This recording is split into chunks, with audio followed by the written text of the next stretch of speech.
Okay, anything else on brainstorming and estimation? No, that's fine. Okay, now we're going to do a full case from your motherland, Turkey, right? Yeah. Let's assume there's an oil company, a foreign company that has a presence in Turkey, okay? Okay. This is an oil company. That means they drill for oil, they extract it, they refine it, right? Mm-hmm. And in Turkey, they have a retail gasoline operation. That means that they sell gasoline to consumers to put into their car, right? Okay. This oil company, which is a foreign oil company, by the way, let's assume it's French, right? Mm-hmm. Wants to decide if they should exit their retail gasoline network in Turkey. They're going through kind of a general review of the operations and they're asking themselves, should we exit our retail gasoline operation or not? And why? How would you go about analyzing this for them? Okay. So may I have a moment to think about it, or should I just jump into which one would you? No, you can take your time. Okay, great. Okay, so the way I would tackle this question is to have a look at three factors here. The first one would be to answer the question, should they exit from an external point of view? So have a look at the market. What is the market growth, the competitiveness of the market? And I would also have a look at the environment and see if there is any legislative or any laws that would make the retail more difficult for the company. Then the second part I'll have a look at is this exit is feasible, doable? What first from a organizational point of view? What is the company going to do with their current assets, with their existing assets? Are they going to sell them or are they going to just shut down? The second part would be to have a look at what to do with the production that they're selling into Turkey right now. What will they do with that? Will they sell it to other markets or not? Can they actually sell it to other markets, or is it too complicated in terms of financial, etc.? Then the third one would have a look at the financial analysis of the current network they're having. So I counted 4. You said the market, should they do it? Then you said exit options. Then I said do. Then you said whether they could sell their product into another place. That was the third one. Yeah. Right? No, that was inside my doable. Is it feasible in terms of? Okay, got it. There's 2 parts. So the first one into the organization, and the second one would be what to do with. Is it doable to shut the retail stores, and what do you do with the oil, basically? Okay. And the third one was more on the financial analysis. So to try to understand what is wrong with their current presence in Turkey. Why do they want to close it? Is it because they have a problem in terms of financial, like revenues or profits? Or is it more, so how much, and then have a look at how much is it going to cost to them to shut down or to close the shops in Turkey versus how much they could win if they manage to have another presence. So that would be the plan I would tackle. So if you agree with this way of analyzing the problem, I could just continue. So where would you start? So I would start first with analyzing. So I would assume that the company has a good reason for closing or for thinking about exiting the country. No, we don't have a good reason. We are just doing a review of our business. So they're just. And one of the questions we ask in every review is, should we exit? It doesn't mean we want to exit. It doesn't mean that there's a reason. We just ask that question. Okay, so that's not a particular reason why they're looking at Turkey. They're doing that for every other plans. Okay, so from that side, I think the best way to proceed is to have a look first at the market. So proceed with the plan that I've developed earlier, and first have a look at the market to understand if they should exit this market. And what would we do there to determine that? To determine that, I would have a look at first the market growth in order to understand what is the current consumption and what will be the consumption of of retail or selling gasoline. So let me make it easy for you. Let's assume the market for gasoline is growing by 5% a year. Okay. Which is actually one of the biggest growth rates of any of the regions in which we operate. Most regions only grow by 2 to 3%, right? Okay. So Turkey is growing faster in most places, but it's a very competitive sector. So margins are a little bit lower. The margins are a third lower than the rest of our business. Mm-hmm. And Turkey is one of the biggest markets in which we operate because it's a huge economy, as you know. Yes. Okay, so that's very, very interesting. Mm-hmm. So first we see that the margin are 1/3 lower than the others. So that's something that actually rings a bell and is interesting for me. As for, I'd like to understand why those margins are a third lower than other. Okay, it's very simple. Turkey is known as what is called an open market. That means the government doesn't get involved in setting gasoline prices. Okay. And the market's pretty open, whereby most companies could enter, build infrastructure, and sell, and it's due to an excessive amount of competition in this market. Okay, so we got to compete on price, basically. Okay. So this is related to something that is external to the company. So that's also interesting. So we've pretty much answered the 3 areas I'd like to see. So just to sum up and see that we're on the same page. So the market is growing, but it's very competitive in Turkey. Meaning that the competition is pretty much on the price. I'd like to know where the company is in terms of its price. Is it competitive towards other companies, or is it like in the highest premium or anything? Well, it's a commodity, so we pretty much price ourselves very similar to everyone else. The only reason we charge a very tiny premium, about 5 cents more than everyone else, is because we are located in very convenient areas. Okay. So because of that, we can charge it's a really tiny premium, 5 cents, considering gas costs about $2 per liter, a gallon anyway. So we have like this really tiny 2.5% increase in our margin. Because we are located in very, premium locations, easy access, a lot of traffic, and so on. Okay, so that's very interesting, because if you're actually located in convenient areas, that would mean that with the market growing, you would have access to more potential customers. And we do, that's correct.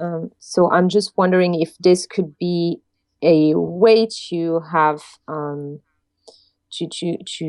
have more interesting revenues in those retail. Oh, our revenues are going up. Our revenues are doing fine. I mean, we're doing pretty well on the revenue side. Okay, so as Turkey becomes more urbanized and as neighborhoods boom with the last growth spurt, our revenue is doing very well. We're growing faster than some of our competitors. And in terms of costs, do we have anything to? Based on what you know about us, what do you think is our biggest cost problem on the retail side? Well, I would think that knowing that you're located at a very convenient location, I would assume that it's premium location. So the cost of renting the shop or the location itself would be quite high. That is correct. So we pay between 25 to 35% more for a square foot of land where we are located. Okay. Yes. So does that? So that means that actually your profits would be actually lower than if you were probably located in less premium location. But for just to test that hypothesis, I would need to have a look at what. So what is your hypothesis again? My hypothesis is that you would get better profits if you were located in less premium location, because the market is growing. So that would mean that pretty much a lot of people would need cars, and they could travel to get the cheapest price.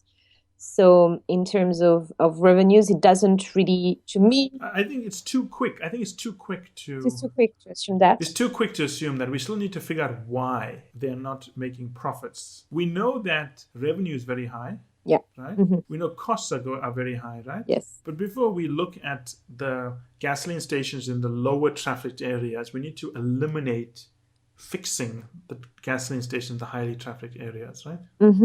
So we can come because if we go down your route, we're going to have to change our entire retail network, which is very expensive. Sure. So let's try to see if we can fix it here. So if we can fix it here, probably have a benchmark of other premium located. No. We cannot. In a real case, you can never say I'm going to do something in the future, right? Okay. Yeah. Right. You got to talk about what you think the problem is now in present terms. So how would you analyze this? Revenue is doing well. Yes. So costs are very high. So what do you do? So I would have a look at the costs and break down the cost and see if there is any areas where you can't reduce costs. You can't reduce costs. The costs are as tight as we could make it. Okay. So if the costs are as tight as we can make it and the revenues are good, we can probably try to increase the revenues to overtake the costs. Right. So what could we do there? How would we do that? We can't. Do we price our gasoline more? What do we do? Okay. So a way to do. Okay. Let me just think about that. Good. Thank you.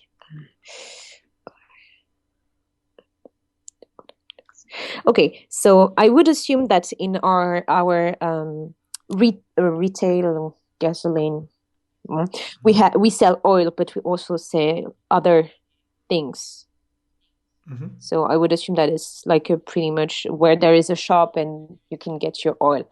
So there would be ways to increase revenues in both segments. But now we are focusing on the oil, so I will focus on that. And then if you want, I will come back on the... Why are we focusing on oil first? Simply because there would probably... we have already seen that we will increase the volume in the coming year, and the price is pretty much set, so we cannot increase it. So I think we've reached the whole... what we can do with oil. So we need to have a look at other ways to increase the revenues and attract people to this station. So a way is to actually work on the other services that you can find in those kind of shop, hoping it will attract more people from other... Yeah, give me some examples of that. Okay. So we could have a shop, basically a shop selling necessity products, but also so for your car, necessity products for your cars, but also eating or drinks, food and drinks. Sorry. What types of food would we sell here?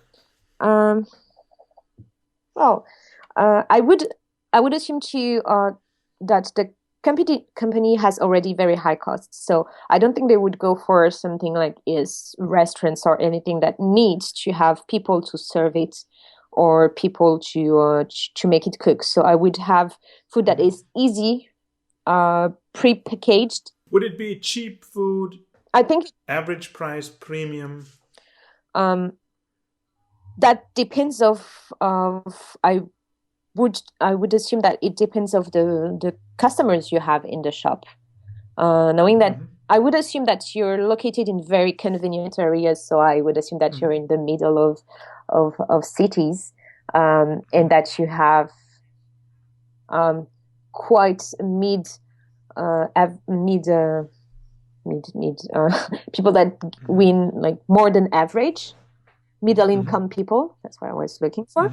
So I would assume that you wouldn't go for like very low foods, cheap foods, but medium food and probably... Okay, let me ask you a question. Right? Brainstorm the challenges that they would face of introducing high quality food in their stores, in their retail locations for gasoline. Okay, so when we're talking about high quality foods, I would assume that we're talking about food that needs to be cooked on the spot, and that has the finest ingredients. On the spot, or it could be pre-prepared or even raw food, but very high quality. Okay, high quality. Okay, so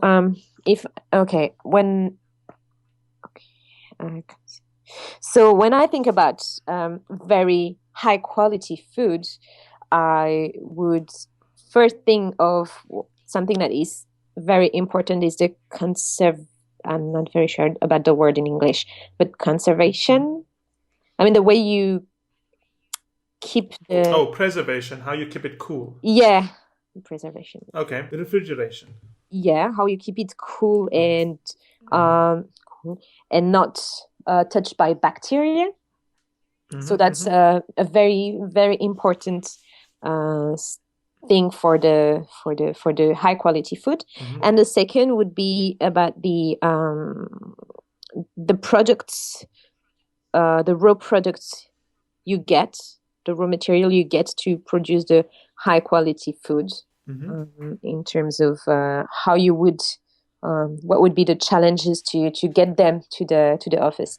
No, to get them to the. What do you think is the main challenge of all the challenges you mentioned? What do you think will be the main challenge of all? For me, the main challenge would be the preservation of the quality of the food, because we're in an old station. So first they might have transmission of some oil related materials to the food. If you have like someone that he's doing the pump and then he's going into the shop to serve a customer, then they might have some hygiene problems, hygiene issues. Issues for that. And also to maintain the quality of food through a proper high cold channel that needs to be kept in logistical. So it needs actually to have a lot of know-how and people that are trained for that.